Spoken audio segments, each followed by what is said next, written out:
2 bi, gente, para nós é muito dinheiro, 2 bi. Mas para o governo federal, sabe quanto foi o rombo nas Americanas? 42 bi. Dava 20 anos de BPC. Coração. Dava 20 anos. E por que não faz o enfrentamento ao Jorge Paulo Lema? De ao dezembro de sabe? 2024. A arrecadação de dezembro de 2024 ficou em torno de 230 bilhões.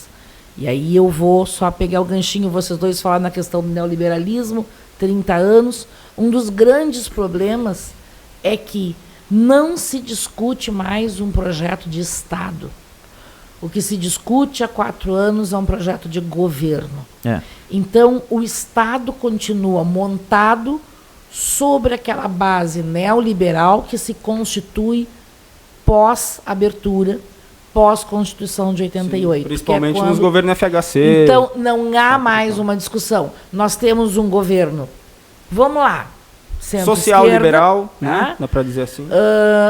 E o desmonte de Estado, iniciado lá nos anos 90, continua. Sim, e se aprofundou. Dentro da Receita Federal, hoje, não tem mais atendimento ao contribuinte. Quem atende o contribuinte que chega lá no Chuí é um menino que é terceirizado. Sim. É o terceirizado que atende. Cada vez mais a gente vê demissão em massa do INSS.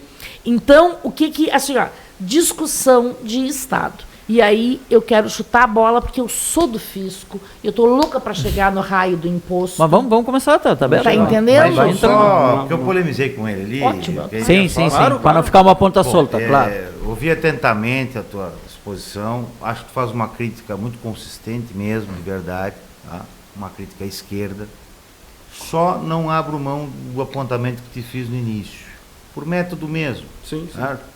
Não pega uma frase, por mais infeliz que seja do Lula, para fazer uma crítica de esquerda, porque é o seguinte, a mídia brasileira, a direita brasileira, há 40 anos que diz que o Lula é tudo e faz uma ironia. O que foi a Lava Jato, e uma humilhação. Quando o maior partido favorecido nem foi o PT, foi o PP. Então, nós partido do Bolsonaro. Nós da esquerda, quando for para fazer uma crítica de esquerda, façamos a crítica de esquerda.